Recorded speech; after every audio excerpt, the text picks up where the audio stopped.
to share your word that every one of us may establish uh, grounding in our spiritual life through your word. Salamat po aming Ama, purihin ka. Lahat ng ito ay sa inyo po ang kapasalit at karangalan. Sa pangalan niyo po, aming Panginoon sa Kristo. Amen. Amen. Amen. Okay, tayo po natin mga kapunin. At noong nakarang linggo po ay atin pong sinimulan na talakayin tungkol po sa panahon ng biyaya. At ang pagkakataong ito, kung saan ay binigyan tayo ng Diyos ng pribilehiyo na mabuhay sa panahong ito ng biyaya. At sabi ko nga, madalas kong sinasabi, maging sa aking mga kinakausap tungkol po sa nangyayari sa panahon natin, na sabi ko nga ay napakaswerte natin ngayon dahil sa ang ating tawag doon, ang inabutan natin kung saan tayo nabubuhay ay ang panahon ng biyaya. Kasi kung hindi, eh di, kumbaga, baka hindi tayo maswerteng tao. Tulad halimbawa, nung nakaraang panahon, ang tawag ay panahon ng batas. Ang sinumang hindi makasunod sa batas ng Diyos o sa kautusan ng Diyos ay may karampatang parusa agad. At sa panahon ni Moses ay talagang aktual na instantly namamatay yung mga tao talagang dahil sa ang husga ng Diyos o yung parusa niya. Kagad-agad, instant, ganun po sa panahon ng batas. Sa panahon natin, hindi na ganun. Kasi ang Diyos, may kanya-kanya siyang kapanahonang ibinibigay. Kaya sa atin, ang ating panahon ngayon ay tinaguri ang panahon ng biyaya. Kaya lamang, ayon po sa akin pong napag-aralan at natuklasan na katotohanan, ang panahon po ng biyaya ay napakahabang panahon. Ito rin ang panahon na mayroon pong 5 o 4 na paghahatol na mangyayari. Doon tayo magtataka. Kasi may 4 na paghahatol ang Diyos na isa sa katuparan sa panahon natin ito ng biyaya. Maaari ang tanong ay, Pastor, ano ba yung 4 na yan? Okay. So, ang number 1 po na paghahatol ng Panginoon ay sa krus ng Kalbaryo. Yan ho ay nagdaan na. At hinatulan ng Diyos ang sanlibutan sa magitan ng pagkamatay o kamatayan ng kanyang anak, yung kanyang bugtong anak na ang Panginoong Kristo. At ang naging basihan dyan ay dahilan sa kasalanan ng sanlibutan. Ano ang resulta ng hatol na yan? Ang resulta ay justification by faith. Yung ang sinumang nanampalataya at nananalig kay Kristo ay pinatawad sa kanilang kasalanan at sila ay inaring ganap. And pangalawa, yung mga inaring ganap ay binigyan ng Diyos ng karapatan na kanyang maging anak. So, ang tawag ay sons of God. Ang patunay niyan ay sa John chapter 1 verse 12. Ang sabi roon, kaya't ang sinumang sa kanya ay nagsitanggap, ay pagkakalooban niya sila ng karapatan o authority na maging anak ng Diyos. Sa makatuwid baga ay yung mga sumampalataya sa kanyang pangalan. So, yan yung nangyari doon sa hatol ng Panginoon sa krus ng Kalbaryo. And magsimula noon, ng panahon yun, ay nagtatag ang Diyos ng kanyang iglesia. Bali, sa panahon ng biyaya, ay mayroong 2 klaseng tao lamang, tatlo. 3 klaseng tao na kinoconsider sa Bible na namumuhay sa mundong ito. Hindi po maraming bansa, hindi maraming lingwahe, kundi 3 grupo o klase ng mga tao. Ano po yung mga 3 yan? Ang una diyan ay yung righteous line na Israel. Kaya sila ay tinaguri ang bayan ng Diyos. The Israelite nation considered as the nation of God, chosen people of God. From the Old Testament times, since the day of Abraham, during patriarchal dispensation. So doon nagsimula ang righteous line. Dahil pagkatapos ng baha, na nalunod o namatay lahat ng mga nilalang ng Diyos, pati mga nilikha niya, save sa 8 kaluluwa para ma-preserve ang righteous line. So, kaya Abraham hanggang sa panahon ng tinatawag na batas. So, yan yung nire-reserve ng Lord. Dumaan ang righteous line o ang kanyang bayan sa napakaraming mga pagsubok dahil din sa katigasan ng kanilang ulo ayaw sundin ang kalooban ng kanilang Diyos. And, nung panahon ng Panso Kristo, sabi ng Panso Kristo kanyang mga alagad, itatayo ko ang iglesia, ang aking iglesia sa ibabaw ng batong ito. Ang tinutukoy ng bato, hindi si Pedro, kundi yung kanyang sarili. Siya yung batong panulukan, ang batong pundasyon ng iglesia. Kaya nung panahon yon ay nag-iipon siya ng tao. Tumatawag ng mga tao, nagbuo siya ng 12 alagad. In fact, sa panahon natin Panso Kristo, ayon po sa survey, ay mayroon po siyang 500 disciples. Yung 500 disciples na yun, ay lagi-lagi nakikinig, naririnig, nakakarinig sa kanya. At lagi niyang, kung saan siya pumunta, ay pupunta yung mga taong yon. Kasama sila doon sa 5,000 na pinakain ng Panso Kristo ng tinapay at ng 2 isda. So yung 500 yon. Besides of those 5, ay meron pa siyang very close na mga disciple, day and night, na kasama niya within 3 years. Sino yung tatlong yan? Ay, sino yung 12 yan? Ay, di yung alagad niya, si Matthew, si Marcos, si Juan, si Felipe, si Nathaniel, si Tomas, Judas, and so on. So, 12 sila. Now, ang tawag sa mga taong ito ay mga iglesia ng Panso Kristo.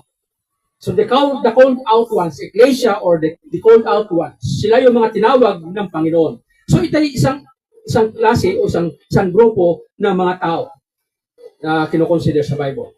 Pangalawa, ay ang number 1 ay yung mga righteous line, yung from Old Testament times, yung mga Jewish people. Pangalawa ay ang church. Okay, yung called out ones. Ang pangatlo ay di itong mga non-Christians, itong mga taong mga pagano at mga taong mga walang Kristo sa kanang buhay. So yan yung mga tatlong klaseng tao na ang ebanghelyo ay ipapakalat at ipapangaral sa buong sanlibutan. Kaya nga ang Panginoon, bago siya umakyat sa langit, ay kanyang mahigpit na binigyan ng komisyon ang kanyang mga alagad. At mailang beses nating mababasa yan sa Bagong Tipan, mula Matthew, Marcos, Lucas. Okay. So nakalagay doon, maging ang gawa. Sabi ron, magsihayo kayo sa buong sanlibutan. Ipangaral ang ebanghelyo sa lahat ng tinapan. Ang sumampalataya at mabautismuhan ay malilikas, datapwat ang hindi ay parurusahan. So yan yung commission, the Great Commission, ika nga, ng mga biblical scholars. Ang tawag na dito ay Great Commission of our God. Why? Sapagkat ito ay pangbuong sanlibutan, pang whole universe na bili ng Panginoon. Asa natin mabasa yan? Aklat po ng Marcos 16. Okay. So, doon po sa mga nangangaral ng Ebanghelyo at nagsishare ng Ebanghelyo, ay kabisado ang mga verses na to. Sa Mark 16, mula po sa verse 15, sabi po rito, at sinabi ng Panso Kristo sa kanila, magsihayo kayo sa buong sanlibutan at ipangaral ang Ebanghelyo sa lahat ng mga nilalang. Ang sumampalataya at mabautismuhan ay malilitas, tatapwat ang hindi ay parurusahan. So, ang church, bago po tayo mabilang sa church, ito'y ginagawa ng maraming Kristiyano sa iglesia ng mga credo. What is creed? Ang credo ay isang sagradong palisiya na nakabatay sa Biblia na batayan minsan na ito ay dapat gawin ng isang tao para makonsider siya bilang membro ng isang iglesia. So kaya tinatawag nilang credo or creeds as a church creed. Now, sa ating panahon ng biyaya, dalawa lamang po ang kinukonsider na credo or church creeds. Ano po itong dalawang ordinansang ito? Sa malit sabi, ordinansa. Anong ordinansa? Batas na banal. Batas na makadiyos. Okay. Bukod yung ordinansa ng gobyerno, bukod yung rules and regulation ng local government and ng national. Now, ano ang ordinansa ng iglesia sa panahon, ang ordinansa ng Panginoon sa iglesia sa panahon ng ating panahon ng biyaya? Dalawa lang. Isa dito ay water baptism. Ang pangalawa dito ay ang tinatawag na Holy Communion or Santa Cena. Tawag ng iba dyan ay huling hapunan. Hindi na po huling hapunan. Noong panahong yun ng Panso Kristo, na ginanap nila, huling hapunan nila yon bago ipagkanulo ang Panso Kristo. Sa ating panahon ngayon, hindi na ata angkop na tawagin na huling hapunan. Kasi lalo to umagang ginagawa, di ba? Oh, ano ang tumpak na tawag yan pagka dinadaos ito? Santa Cena. Communion. Ano ibig sabihin ng communion? Pakikisama, pakikipag-ugnayan sa Panginoon Kristo at sa kanyang katawan. So that's how we describe about communion. During the time of Christ, tinatawag na itong Last Supper.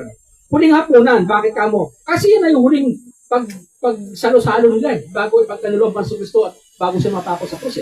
Kaya tinawag na huling hapunan. Pero sa ating panahon, hindi na dapat tawagin huling hapunan kasi ulit-ulit natin ginagawa yan tulad ng Christ coming. Every first Sunday of the month. Every last Sunday of the month. Sa ibang fellowship, first Sunday of the month.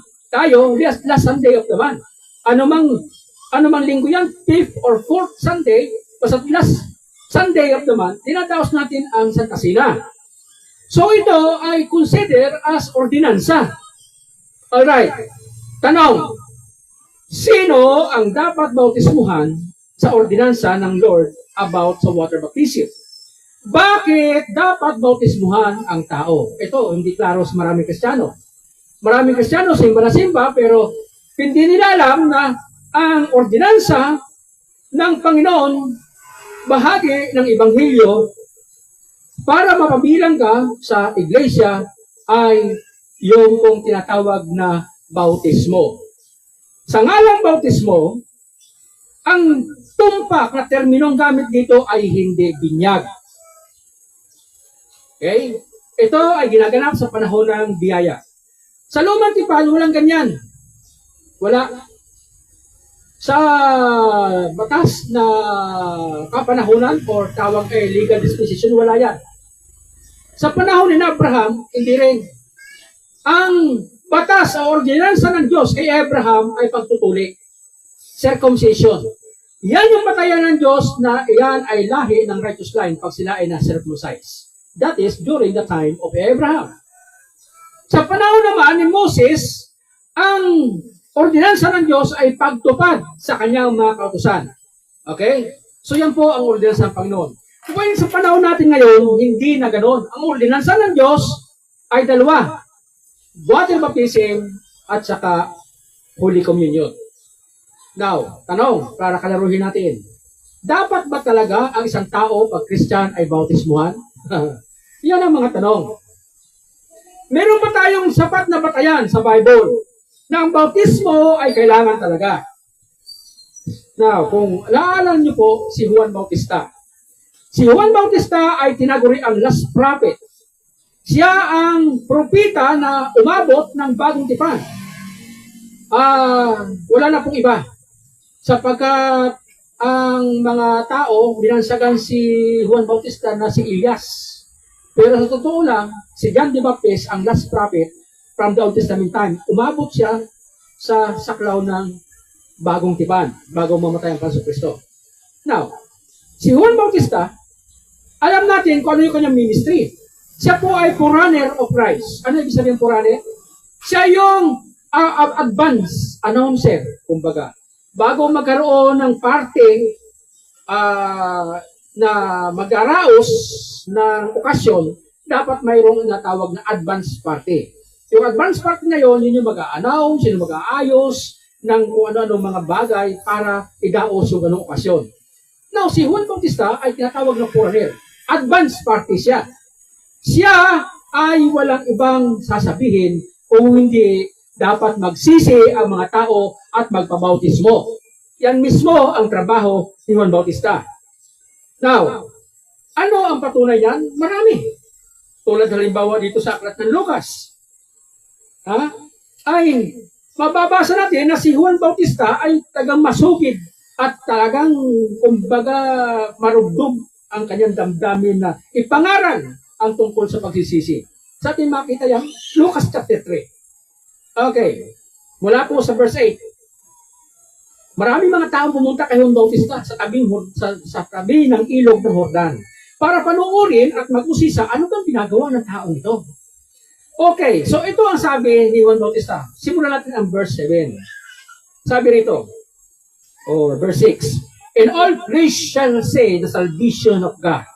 Masasaksihan ng lahat ng laman ang kaligtasan ng Diyos. Ang sabi niya, ni Juan Bautista, ha? Verse 7, chapter 3, verse 7 ng Lucas. "Then said he unto the multitude," sinabi niya sa mga tao, sa mga maraming tao, "that come forth to be baptized of him." Parang baptismo. Bakit kaya? Sabi niya, "O generation of vipers."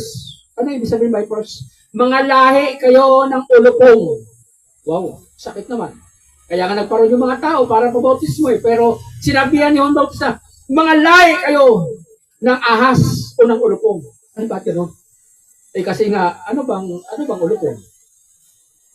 Sabi ng marami, maging ng mga Pilipino, ang puso daw ng mga hayop ay ang matsin.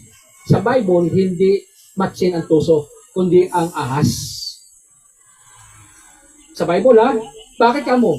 Mula pa kay Iba't Edan, hindi matsin ang ginamit para ang tao ay tuksuhin, kundi ahas. Kanya si Juan Bautista, kanyang sinabihan ng mga taong lumalapit sa kanya at nakikinig, sabi niya, kayo na mga lahi ng ulupong. Ano yung sabihin nun? Sila mga toso. Mga tosong tao. Kunyari, sila ay pabautismo para magkaroon ng magandang reliyon, pero katusuhan ang kanilang pinairal. Kaya sabi ni Juan, kayo ay ay lahi ng mga ulupong. Sino ang nagbigay sa inyo ng babala para matakasan ninyo ang puot na darating? Puot ng Diyos. Okay, ito ang challenge niya. Verse 8. Kung totoo kayong pagpapabautismo, ito sabi niya, bring forth therefore fruit worthy of repentance. Ito na ang batayan bago pa bautismo ang tao. Dapat na makita sa kanya ang bunga ng pagsisisi. Kung ang tao ay ilulublob mo lang sa tubig, para rin lang siya naligo sa ilog. Okay? Kung walang pagsisisi, anong nangyayari? Ano ba naman po ang ibig sabihin ng pagsisisi? Ang tumpak na pagsisising nabanggit ko na ng mga nakaraang mga linggo ay pagtalikod sa kasalanan at pagharap sa Diyos sa katotohanan. Talikuran mo ang iyong ginagawang buhay sa kasalanan. That is 90 degrees turn back from sin and turn to God. That's how repentance comes. That's how repentance action to be made. Yan yung dapat natin gawin. Action. Repentance in action, ika nga. Hindi ho yung salita lang. Dapat na ang tao ay magkaroon ng bunga o resulta. Resulta ng pagsisisi. Kaya sabi ni Juan Bautista, magkaroon ng bunga ang inyong pagsisisi. Sabi rito. And begin not to say within yourselves. Huwag niyo sabihin kayo ay mga lahi ni Abraham. At si Abraham ang inyong mga ama. Sasabihin ko sa inyo, maaari pang gawin ng Diyos ang mga batong ito na maging anak ni Abraham. Ang sakit naman, no? Kasi nga mga tuso itong na tao ito eh. And now also, the axe is laid unto a root of the trees.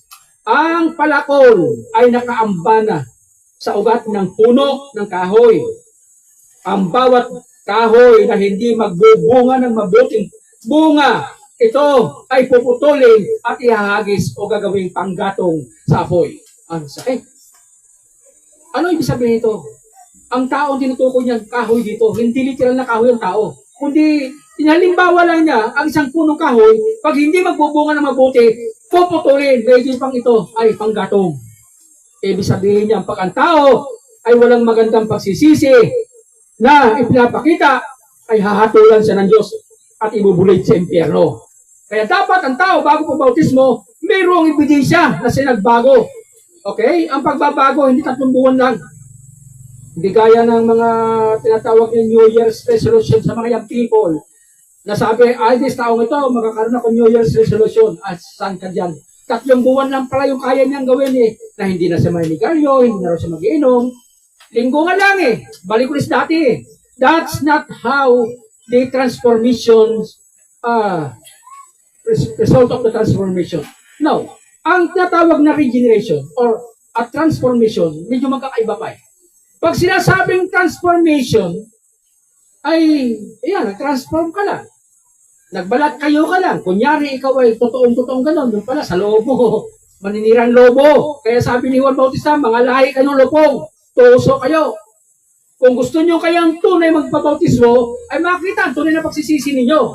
Kaya tayo, pag nagbabautismo, hindi natin pinipilit ang tao. Oy, Brad, ihilahin mo, ipabautismo ka na. Ay, hindi ganun.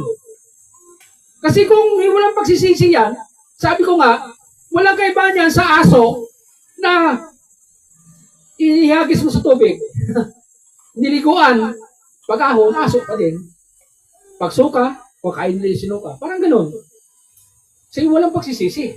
Dapat ang tao, pag pinautismuhan, may resulta ng pagsisisi. May pagbabago. Okay? So yan po ang sabi ng sulatan. And ito pa ang sabi. Verse 10.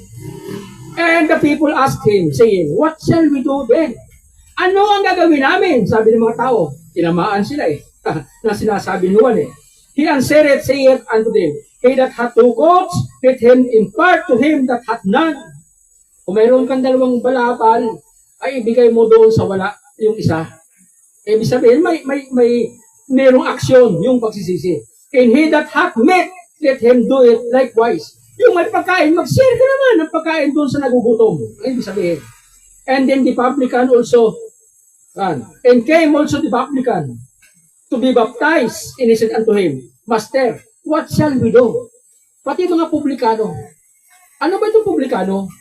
Pinaganda lang sa tawag ng Bible, ang tawag dito mga maniningil ng buwis. Sino ba yung maniningil ng buwis? Sa atin, ay tama ba ako, yung mga nasa assessor's office sa munisipyo o sa city government? Kasi yan nagbibigay ng tax eh. Yan ang naniningil ng mga taxes eh. Tawag yan. Tawag doon? BIR. Yan. BIR. Matindi yan. Sa gobyerno, yan po ang ginagamit na ng gobyerno para singilin ang mga mayroong utang sa mga taxation. Sa Biblia, ang tawag sa kanila ay publikano. Publikano. Anong ang publikan? Maniningil ng buwis. Bakit publikan? Kasi ito mga ito, sobrang makasalanan tao. Bakit kamo? Ay, kung mayroong mga tao na mas sobrang, tawag doon, yung, hindi ko ma-express yung terms. Kumbaga sa atin eh, graft and corruption. Sobra sila kumaningil. Mangungutong, mga buwaya. Yan ang termino ng mga taga-kalsada, ng mga transport. Eto mga maniningil ang buwis na to. Talaga naman. Isa sa alagad ng Pasukristo na publikano, si Macho. Sumunod si Sakio. Eto mga ito. Kaya sabi ni Sakio, Panginoon, nagmula sa araw na ito, nakilala ko kayo. Dahil ako nagsisisi, ibig niya sabihin, 10 beses kong ibabalik yung aking mga siningil sa buwis. Ibig sabihin, doble, 10 times siya kumaningil ng buwis. Kaya ang publikano sobrang makasalanan sa panahon ng Biblia. Kasi ang backing nila, ang Roman Empire eh. Kaya lakas ng loob nila maningil. Hindi sila kayang salingin ng mga tao kasi ang Roman Empire ang kanilang magiging kalaban. So ganun sila. Kaya itong mga tao publikano, lumapit din kay Juan Bautista para po bautismo. Ano ang sagot na kay Juan Bautista? Ito sabi niya. Okay. And he said unto them, exact no more than that which is appointed you. Kung ano lang yung tumpak na kabayaran ng paniningil, yun lang ang gagawin ninyo. Ayan. Okay? So yan. At ganun din yung mga sundalo, lumapit din kay Juan. At sinabi sa kanya, ano rin ba ang aming gagawin? Yung mga sundalo, isa pa rin mga ngutong yan eh. Tende yan, mga pulis, mga sundalo. Buti dito, walang membrong pulis. Walang membrong sundalo. Kung mayroon, siguro magkakang pumasaktan. Sila tinutukoy dito yung sundalo, lumapit din para pabautismo. Anong sabi na Juan sa kanila? At sinabi niya sa kanila, Huwag kayong gagawa ng violence to no man. Huwag kayong gagawa ng pag-abuso sa mga tao. Kasi abusado itong mga gibaril na to eh. Itong mga men in uniform. Neither accuse any falsely. Huwag kayong basta-basta paratang ng kaso kung kanino mga tao. And be content with your wages. Makontento kayo sa inyong mga sweldo. Yan. Huwag samahan ng kutong. Huwag samahan ng pambubuli sa kalye. Pambubuli sa mga tao. Kung ikaw ay di baril, you are in men in uniform and then bully others. No. If you want to have a true salvation, then repent. At pagka ikay nagsisi, ito ang mga bunga. Ito yung gagawin ng tao para matransform yung kanyang buhay and the renewing totally by the power of the Holy Spirit. So ito ang dapat gawin. Saan ito mangyayari? Sa panahon natin ng biyaya. Alright. Kaya, importante po ang water baptism. Isang araw, ang Panginoon Kristo lumapit kay Juan para pabautismo. Ano sabi ng Juan? Panginoon, hindi ako nararapat na magbautismo sa inyo. Ako nga dapat ang pabautismo ninyo eh. Okay. Sa ating mabasa yan, eto sa John, Ebanghelyo ayon kay San Juan, chapter 1. Okay, verse 29. Hanggang po bang mga talata. Usapan ito ni Juan at saka ng Panginoong Kristo na sila pabautismo. Sabi niya, dapat ang pabautismo sa inyo, hindi kayo pabautismo sa akin. Sabi ng Panginoon sa iyo, sa Kanya, huwag, gawin natin ito dahil ito ang kalooban ng Diyos para matupad ang batas ng katuwiran. Alright. So, isa pang talata. Dito sa aklat ng Matthew, chapter 3. Papapansin natin dito na ang pangaral ni Juan sa mga tao, nagpapatunay siya ng Panginoon Kristo kakaiba. Right. Matthew chapter 3 verse 1 and verse 2. In those days came John the Baptist preaching in the wilderness of Judea and saying, repent ye, for the kingdom of heaven is at hand. Yan ang pangaral ni Juan Bautista. And atin pong ituloy ang verse 11. Ako ay nagbabautismo sa inyo sa tubig sa pagsisisi. Okay. So malinaw. Kaya babautismuhan ang isang tao dahil siya ay nagsisisi. Kaya sabi ni Juan, ako ay nagbabaptize o nagbabautismo sa inyo sa tubig sa pagsisisi. So ang water baptism is a proof of repentance. Patunay na ikaw nagsisi, kaya dapat bautismuhan. Kumbaga, ang bautismo ay silyo. Tatak, ika nga. But he that cometh after me, ang tinutukoy niya ang Panginoon Kristo, ay mas makapangyarihan kaysa akin. Kahit ako ay hindi karapat-dapat na magbitbit ng kanyang sandalyas. Siya ang magbabautismo sa inyo sa apoy, sa Espiritu, sa Banal Espiritu at sa apoy. Okay, so yan yung patunay ni Juan tungkol sa kanyang ministry at sa ating Panginoong Hesukristo. Na ang Panginoong Kristo, inaamin niya, mas makapangyarihan sa kanya. Siya ang may karapat na magbautismo sa Banal Espiritu at sa apoy. Siya sa tubig lang. Yung tubig na kanyang ginagawang bautismo ay para sa pagsisisi. Okay? Hindi lang si Juan Bautista. Si Pedro, nangaral din ng ganyan. Hawig din kay Juan Bautista. Sa atin mabasa yan, Gawa chapter 1. Tingnan natin ang Gawa chapter 1. At tingnan natin kung ano naman ang pangaral dito ni Pedro. Okay? So, Gawa chapter 1, chapter 2, sorry. Chapter 2, beginning at verse 37. Sabi nito, kasi yung Banal Espiritu yung kumino sa iglesia at nabaptize sila sa kapangyarihan ng Banal Espiritu. Kaya yung mga tao, yung usisero, nagpuntahan at para mag-usisa, magmiron, ika nga, sa nangyayari sa church. Eto nangyari. Now, when they heard this, they were pricked in their hearts kasi nag-preach na si Pedro eh. Kaya yung mga tao, nagkaroon sila ng sumbat sa kanilang puso and said unto Peter and to the rest of the apostles, men and brethren, what shall we do? Ano ang gagawin namin? Anong sagot ni Pedro? Then Peter said unto them, repent and be baptized, every one of you, in the name of Jesus Christ, for the remission of sins.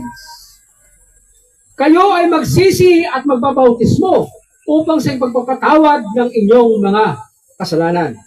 So ngayong umaga, ang punto ko rito sa ating pag-aaral sa panahon natin ng biyaya, dito lang nagkaroon ng Diyos ng ganitong ordinansa na kinakailangan ang isang tao bago mapabilang sa iglesia, dapat siya muna ay dumaan ng pagbabautismo sa tubig bilang sagisag ng kanyang pagsisisi.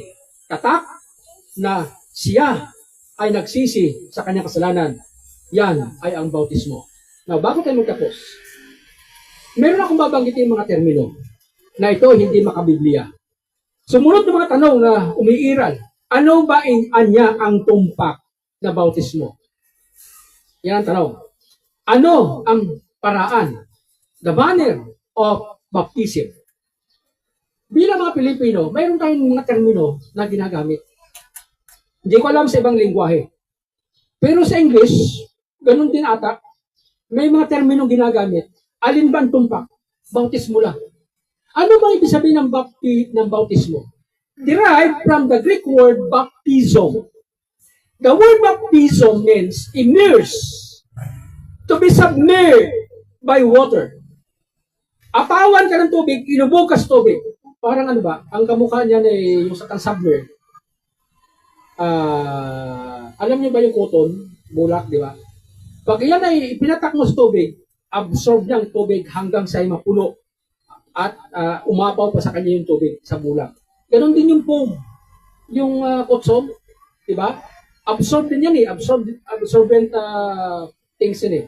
Pag nilubog mo sa tubig yan, hanggang malubog yan, umaapaw pa yung tubig, punong-puno siya ng tubig. So yung sa submerge, ganun po ang bautismo. Kaya tayo, pag nagbabautismo, inilulubog sa tubig. Maging ang Panginoon Kristo lumusong sa tubig kasama si Juan Bautista. Silang dalawa, ayon sa John chapter 1, kapwa sila lumusong sa ulog ng Jordan at kaya binautismuhan siya ni Juan. Lumusong sila parehas. Now, bakit ko binabanggit ito? Kasi may grupo ng mga reliyon na kinukonsider na ang bautismo ay buhos lang. Ano yung buhos? Tabo ng tubig, dala-dala, tapos bubuhusan ka. Kasi katuwiran ng iba, wala raw sapat na ilog, malayo sa ilog. Kaya tabo na ng tubig, ibubuhos. Tanong, consider ba yan? Tinatanggap ba sa katotohanan ng banal na sulatan na yung buhos, ang tawag niyang pouring, baptism by pouring, bubuhos ng tubig. Consider bang baptism yan? Hindi eh. Kasi yung sa baptize, submerged by water, immersed in water. Sa lungat ay buhos lang yun eh. Hindi po sa baptism. Saan ang galing ang practice na pouring at saka yung wisik? Sprinkling. Ano naman yung wisik? Sa mga sanggol. Kasi daw baka lagnatin ng sanggol, kaya dapat wisikan na lang ng tubig na bindikado. Wow. Saan naman galing yan? Yan ang practice ng Roman Empire sa lalang relihiyon. Yung wisik. Kaya yung sanggol, binibisikan ng tubig. Yun namang mga may sapat na edad, mga bata, buhusan na ng tubig dito sa noo. Yun na raw yung bautismo. Kapatid, yung dalawang ito, falsifikado. Hindi po siya makabibliyang basihan at paraan. Kaya, itsapwira natin. Kaya tayo, pag nagbabaptize, ay baptize talaga, hindi binyag. Isa pa yan.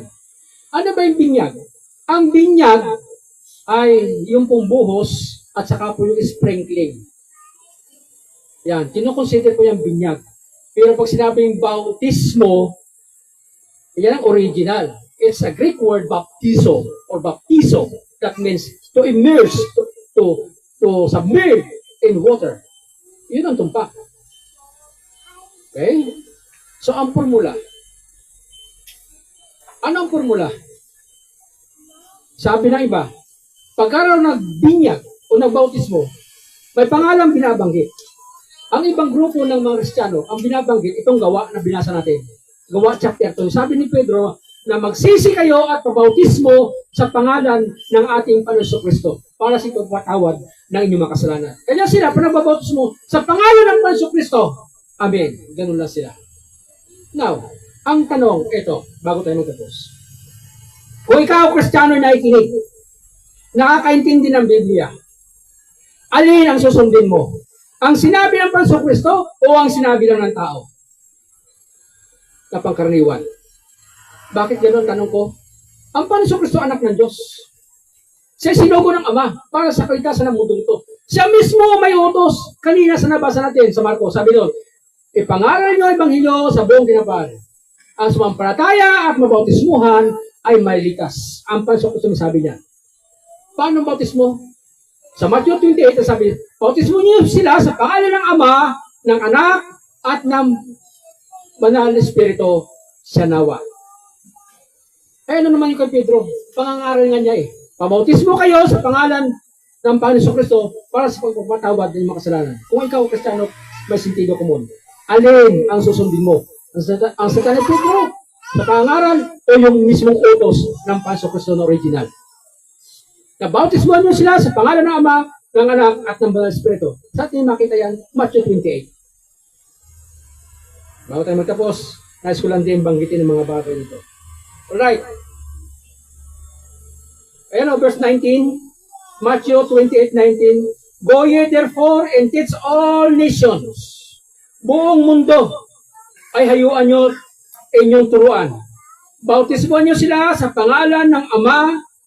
Hindi sinabi ng Diyos Ama, hindi sinabi sa Diyos Anak, at hindi sinabi sa Diyos Espiritu Santo. Mali. Sa pangalan lang, isang pangalan na nabanggit ito, sa pangalan ng Ama, ng Anak, at ng Banal na Espiritu. Bakit ganito? Para hindi salungat ang Biblia. Kasi ang Diyos, sa iisang Diyos, ay meron pong tatlong persona. Distinctive personalities. And one Godhead, there are three distinct personalities. Ano po yan? The Father, the Son, and the Holy Spirit. And these three are one. Isa lamang ang kanilang pagka-Diyos. Kaya sabi ng Pastor Kristo, bautismo niyo sila sa pangalan ng Ama, ng Anak, at ng Banal na Espiritu. Well, balik sa tanong.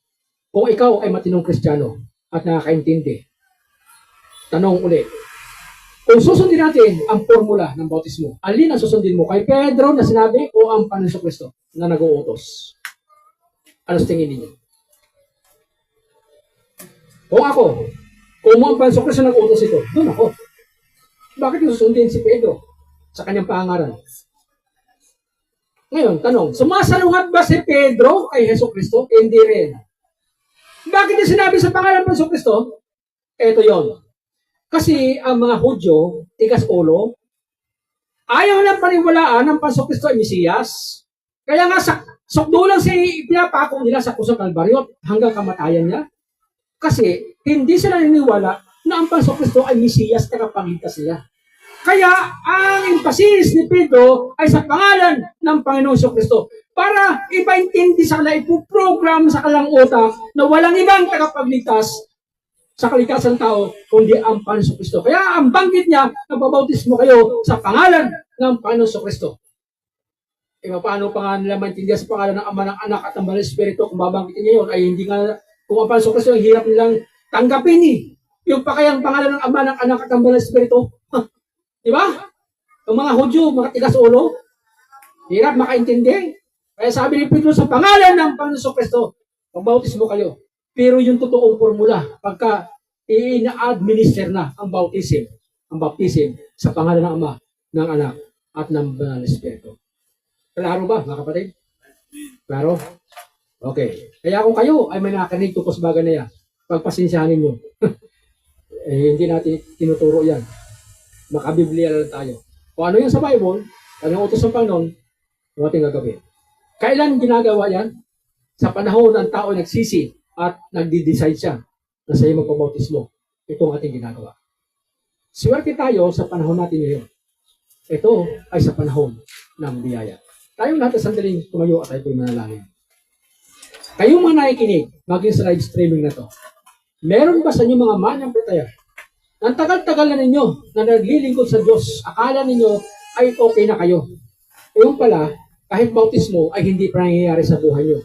Kapatid, kung nakikinig sa araw na ito, ikaw ay magkaroon ng pagbubulay-bulay sarili.